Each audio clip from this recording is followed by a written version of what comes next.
The blizzard pounding against the windows was nothing compared to the chill inside my own living room. I walked in at 2 in the morning, expecting warmth. Instead, I saw my breath fog in the air. The thermostat was dead. Curled on the sofa under 3 thin blankets was my 10-year-old daughter, Mia, her lips turning a terrifying shade of blue. On the kitchen island, weighted down by my father's empty bottle of 20-year-old scotch, was a torn piece of notebook paper. It read, "Mia was ruining the vibe. We took the rest of the weekend at the lodge. Don't call.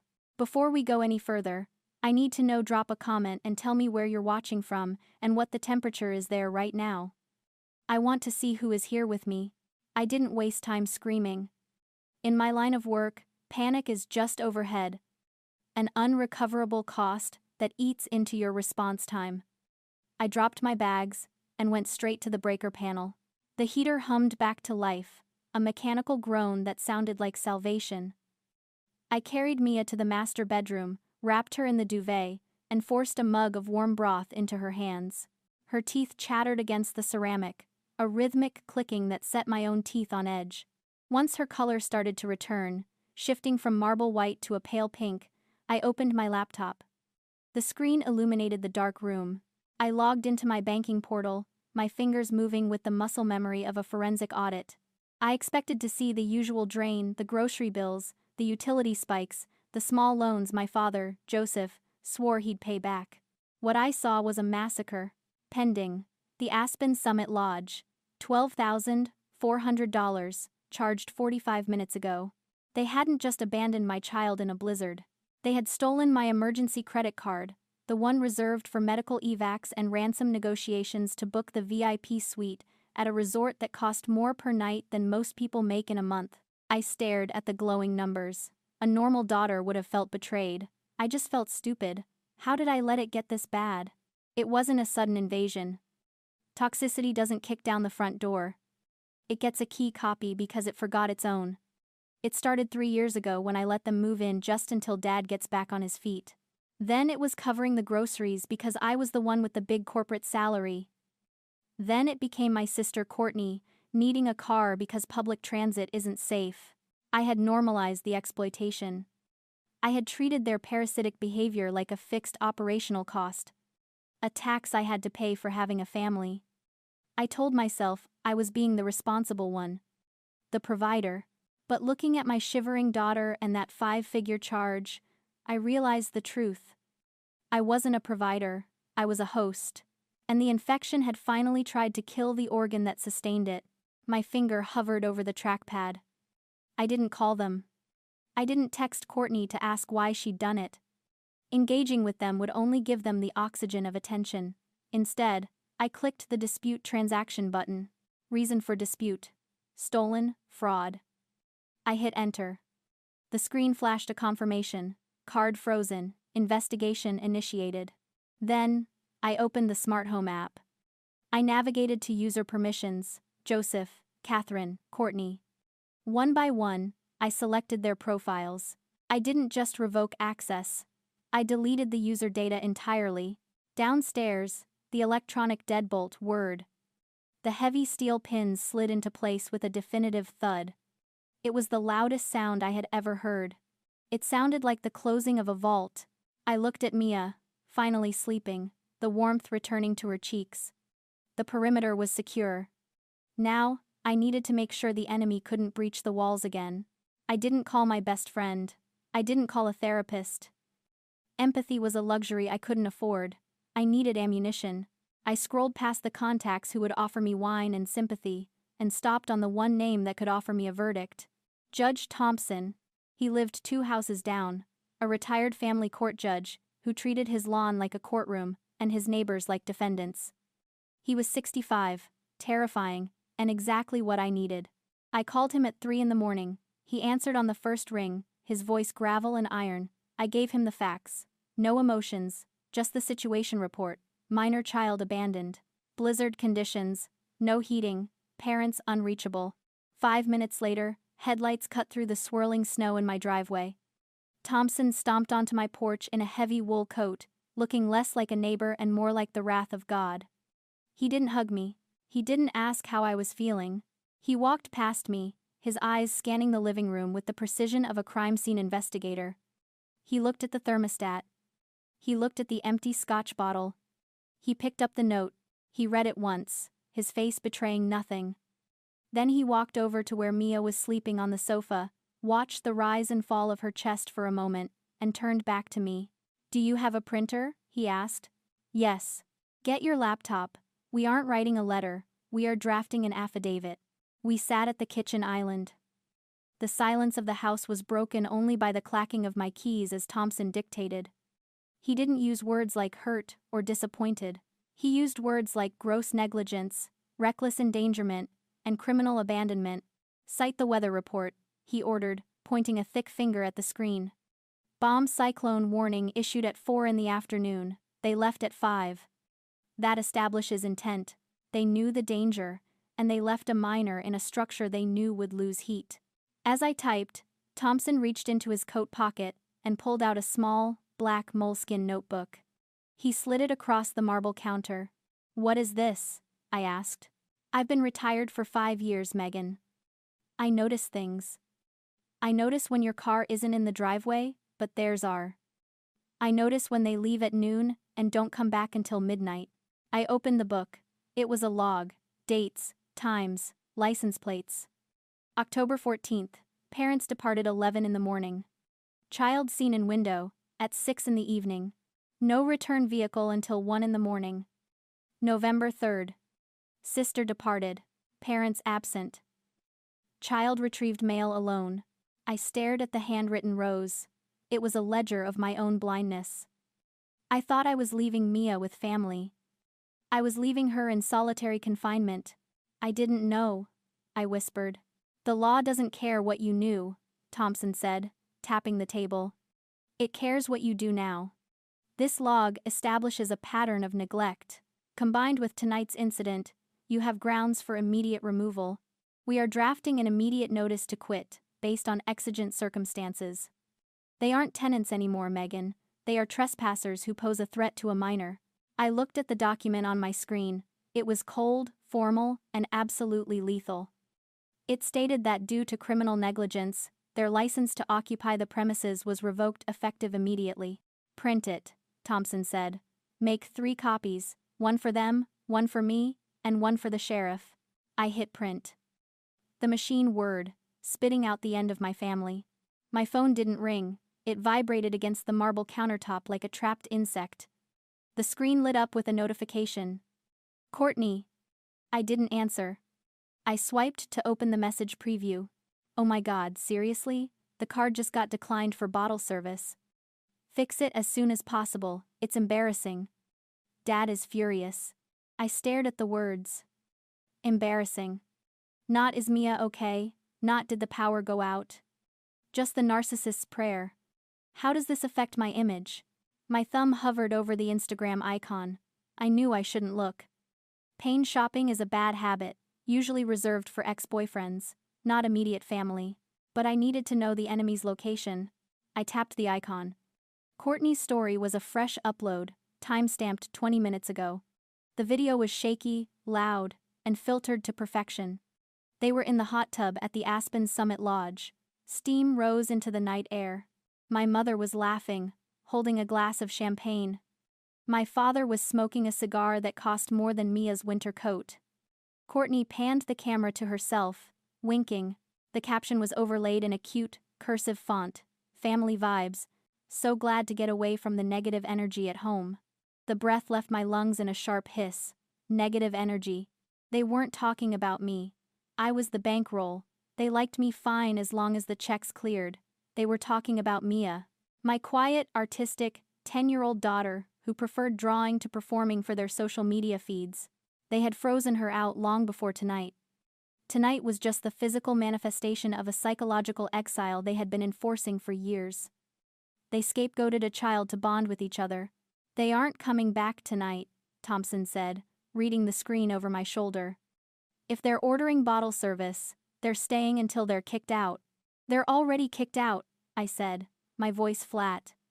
"The fraud alert locks the reservation. Security will be escorting them off the premises in about 10 minutes. I turned back to my laptop. The rage was there, A cold, heavy stone in my gut, but I pushed it down. Rage makes you sloppy, data makes you dangerous. I need to see the full extent of the damage, I said. I drilled down into the transaction history. I filtered out the groceries and the gas. I looked for anomalies, the small, recurring charges that parasites use to bleed a host without triggering alarms. There. Withdrawal. $500. Payee. Summit Consulting LLC. It happened every Friday for the last 8 months. Do you know a Summit Consulting? I asked Thompson. He adjusted his glasses, leaning in. That's not a consultancy, Megan.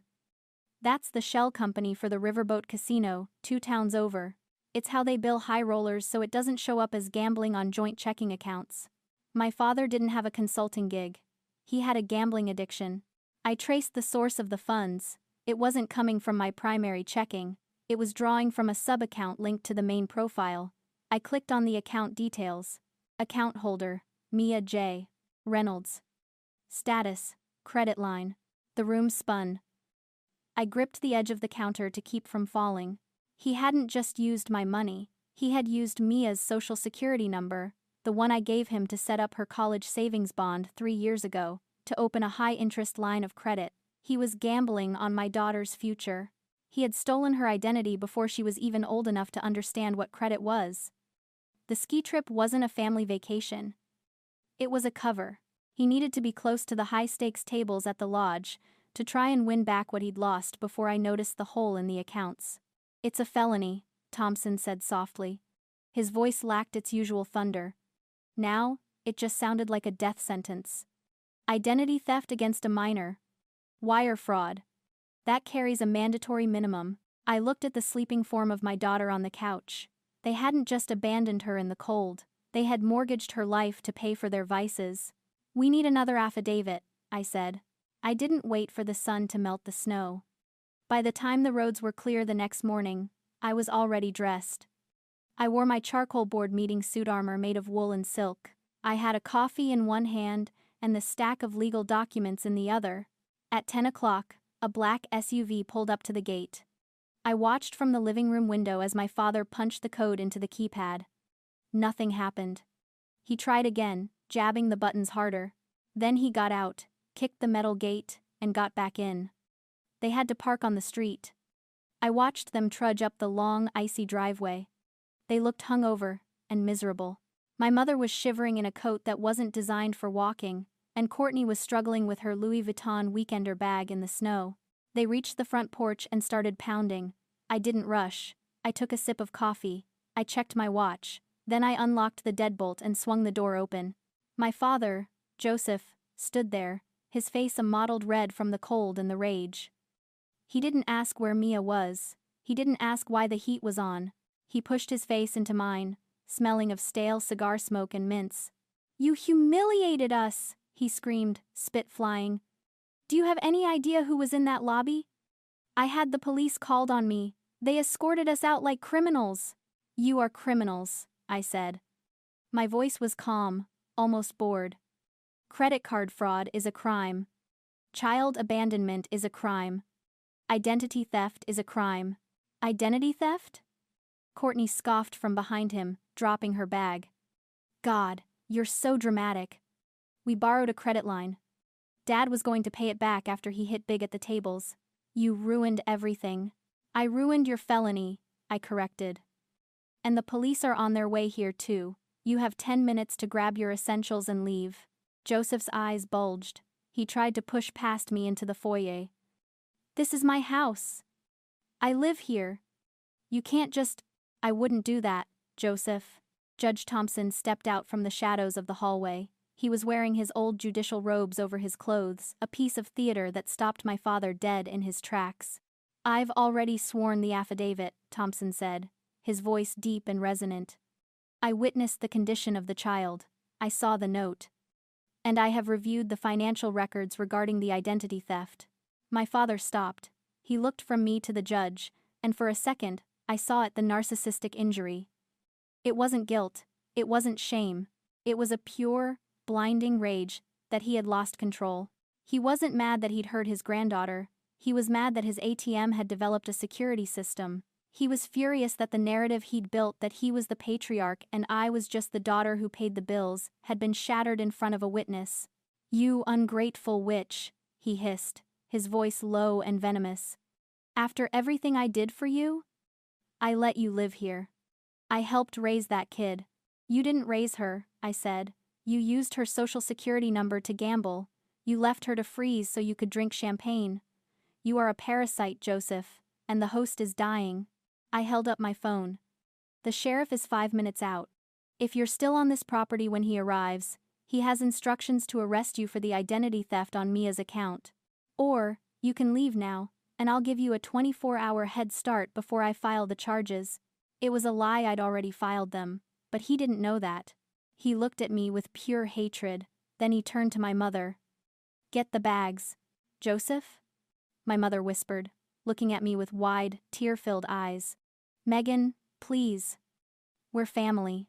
"No," I said. "Family protects you. You abandoned us." The family didn't leave quietly. My mother, Catherine, wept loudly, playing the martyr as she shoved her jewelry boxes into a duffel bag. Courtney screamed at me, calling me jealous and bitter, claiming I was ruining her life because mine was empty. Joseph stormed around, throwing things, kicking furniture, trying to inflict as much damage as possible in his 10-minute window. I stood by the front door, impassive, watching the timer on my phone count down. Judge Thompson stood guard by the kitchen, a silent sentinel. At the 9-minute mark, they were at the door. Joseph stopped in front of me one last time. He leaned in close, his voice a low growl. "You think you've won? You'll be alone, Megan. No one wants a woman who destroys her own family." "I'm not destroying it," I said. "I'm pruning the rot so the rest of us can survive." He spat on the floor at my feet and walked out into the cold. I watched them load into their SUV. I watched them drive down the long, icy driveway. I watched the taillights disappear around the bend. Then, I closed the heavy oak door. I turned the deadbolt. Click. I engaged the security chain. Clack. The silence that followed was profound. It wasn't empty, it was heavy, like a physical weight, lifting off the foundation of the house. Mia was standing in the hallway, clutching her sketchbook to her chest. Her eyes were wide, taking in the scene: the spit on the floor, the judge in the kitchen, the sudden quiet. "Are they coming back?" she asked, her voice small. I walked over to her and knelt down so we were eye to eye. I didn't sugarcoat it, I didn't lie. "No," I said, "they aren't coming back." I took her hands in mine. They were warm now. "I broke the cycle today, Mia. You are not a burden. You are not negative energy. You are the only thing in this house that matters.